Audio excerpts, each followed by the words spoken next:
आज के इस वीडियो में हम ये जानेंगे कि विज्ञान के कुछ ऐसे सवाल होते हैं जो कि लगाना जिनको बड़ा कठिन होता है।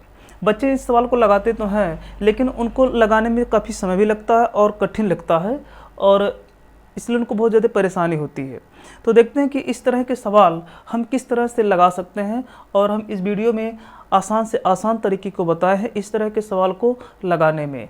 देखिए, दशमलव जो होता है, ये दशमलव वाले जो भाग होते हैं, गुणा होते हैं, ये थोड़ा कठिन होते हैं, और विज्ञान में तो इनका भरमार पड़ा हुआ रहता है इस तरह का सवालों का। तो इसमें हम आसान से आसान नियमों को बताए हैं, आप ध्यान से देखिएगा तो समझ में जरूर आएगा।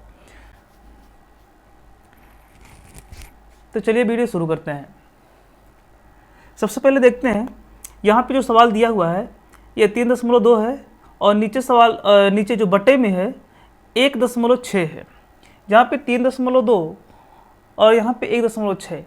यहाँ हम देखते हैं कि इसमें भी दशमलव है पीछे से एक अंक के बाद, और इसमें भी दशमलव है पीछे से एक अंक के बाद। याद रखिएगा, जब भी पीछे से एक अंक के बाद दशमलव हो नीचे, और ऊपर में भी एक अंक के बाद पीछे से एक अंक के बाद दशमलव हो, तो इस दशमलव को मानना ही नहीं चाहिए। इस दशमलव को आसानी से हटा देना चाहिए।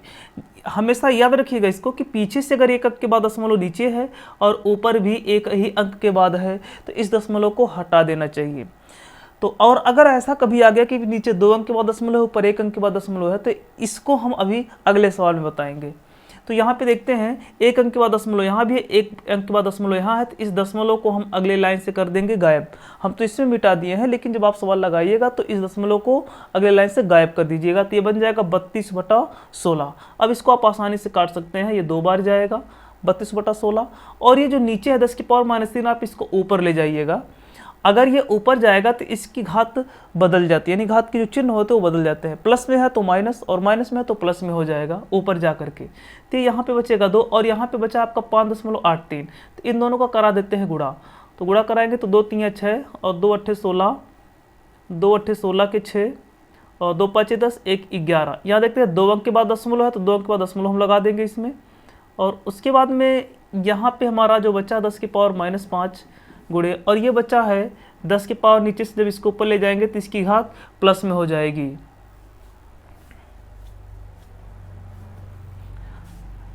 और अब इनके घातों को हल करना है, तो इस उतार लेंगे 1.66 गुणे। अब गुणा करते समय समान आधार के घात जुड़ जाते हैं, जैसे ये 10 की घात 3 है, 10 की घात -5 है, तो इनके घातों को हम जोड़ देते हैं इस तरह से। तो जोड़ने पर कितना आएगा, ये जोड़ने पर ये घट जाएगा, -2 हो जाएगा, क्योंकि माइनस प्लस है तो ये घट जाएगा, आ जाएगा आपका -2। तो ये आपका आंसर हो जाता है। अब आगे देखते हैं, इसमें देखते हैं नीचे 2 अंक के बाद दशमलव, ऊपर 1 अंक के बाद दशमलव है, और ये 0.7 है, यहाँ 3.5 है, तो ये तो सही है, 1 अंक के बाद है। ये दशमलव को हम हटा देते हैं, कोई दिक्कत नहीं है, इस 0 से भी कोई मतलब नहीं रह गया। लेकिन यहाँ 2 अंक के बाद है, यहाँ तो 1 ही अंक के बाद है, तो एक काम करके यहाँ पीछे से 0 बढ़ा देंगे। ऐसा अगर सवाल मिलता है तो आप पीछे से 0 बढ़ा दीजिए, जहाँ कम पड़ रहा हो अंक। तो यहाँ 1 अंक कम पड़ रहा था और नीचे 2 अंक था, तो हमने 1 अंक यानी 0 बढ़ा दिया। तो अब बराबर बराबर अंकों के बाद दशमलव हो गया। अब इस दशमलव को हम हटा देंगे, तो ये हमारा बन गया 12, और ये बन गया 720। इसको काटेंगे हम, 12 छक 72, और ये 0, और यहाँ से इसको काट देंगे 7 5 35। अब देखिए कितनी आसानी से ये कट गया। अब इसको हम करा देंगे गुणा, तो ये हो जाएगा आपका 6 और 5 गुणा, यानी कि 6 5 30, 300 हो जाएगा। और ये 10⁻⁻25 गुणे, ये 10 की पावर 3 है, ये ऊपर ले जाएंगे इसको, इसके पास में इसको लिखेंगे तो ये माइनस में हो जाएगा घात, क्योंकि हम बताएं नीचे से ऊपर जाएगा तो घात का चिन्ह बदल जाएगा। और ये 300 गुणे, यहाँ से देखिए दोनों माइनस है तो दोनों जुड़ जाएगा, तो आपका हो जाएगा -28। अब आप इसमें भी छोड़ सकते हैं, या ऐसा भी कर सकते हैं कि यहाँ पे 2 अंक दशमलव इधर लेकर के चले आइए। जब भी इसमें 2 अंक इधर आएगा दशमलव, तो कैसे लिख सकते हैं, इसको हम लिख सकते हैं इस तरह से, ऐसे लिख सकते हैं। और या तो आप चाहें तो इस 300 को हम लिख सकते हैं 10 की पावर 2, यानी 3 गुणे 10 की पावर 2 लिख सकते हैं, और गुणे 10 की पावर -28। अब ये हो जाएगा आपका 10 की पावर -28, और ये 2 उसमें जुड़ेगा तो घट जाएगा 28 में से, क्योंकि ये माइनस है, ये प्लस है, तो घट जाएगा, तो आ जाएगा 10 की पावर -26। तो ये रहा आपका आंसर, 10 की पावर -26। अगले सवाल में देखते हैं, 1 अंक के बाद दशमलव है, लेकिन यहाँ तो कहीं दशमलव ही नहीं है। तो एक काम करेंगे, अगर इसमें दशमलव है, इसमें दशमलव नहीं है और हमें दशमलव को हटाना है, तो पीछे से एक अंक के बाद दशमलव है तो हम यहाँ एक जीरो बढ़ा देंगे। एक जीरो बढ़ाने के बाद इस दशमलव को हम हटा लेंगे, मान लेंगे कि वो दशमलव नहीं है।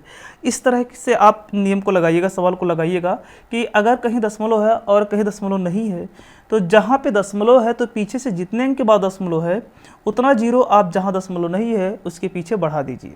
अब इसके बाद में क्या करेंगे, यहाँ से इसको काटेंगे तो ये जाएगा आपका 2 बार, ये 2 बार जाएगा, 7 दूना 14 और 6 दूना 12 13 और एक जीरो बच गया, यानी ये 20 बार जाएगा। और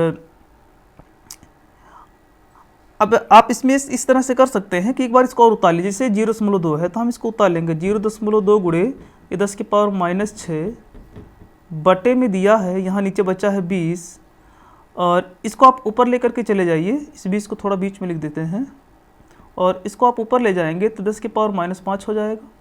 अब यहाँ भी दशमलव हटाना चाहते हैं क्योंकि यहाँ भी दशमलव है और यहाँ दशमलव नहीं है, तो यहाँ भी वही काम करेंगे, पीछे यहाँ एक जीरो बढ़ाएंगे, दशमलव गायब हो जाएगा, इसको हटा करके यहाँ एक जीरो बढ़ा देंगे। अब इस जीरो से भी कोई मतलब नहीं है, अब इसको काट देंगे तो ये हो जाएगा आपका 100 हो जाएगा। तो और इस 100 को हम क्या लिख सकते हैं, 10 के पावर लिख सकते हैं 2।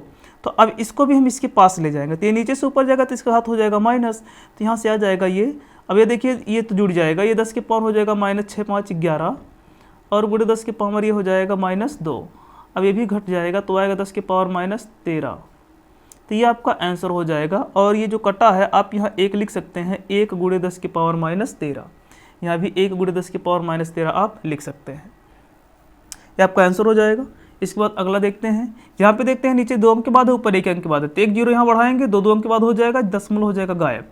अब ये आपका हो जाएगा 2460 और ये हो जाएगा 123, तो ये भी जाएगा कितनी बार, 2 बार जाएगा, 2 बार जाएगा, कट जाएगा और ये जीरो बचेगा, 2 से गुणा करेगा 2 3 6, 2 दूना 4, 2 1 कम 2, 2 बार जाए नहीं 20 बार जाएगा, पूरा कट जाएगा। तो आपका बच्चा ये 20 गुणे 10 के पावर 8 है और 10 के पावर -3 है, तो ऊपर जाएगा तो हो जाएगा +3। अब ये 20 गुणे, अब यहाँ से गुणा करा, इसका जब इसका गुणा कराएंगे तो घात जुड़ जाएगा, तो 8 3 हो जाएगा 11 और यहाँ से लिख सकते हैं 20 को 2 गुणे 10, 10 के पावर 11। अब यहाँ से एक घात इसका, एक घात और 11 घात इसका, तो ये जोड़ लेंगे तो 2 गुणे 10 के पावर 11 1 12, तो ये आपका आंसर हो जाता है।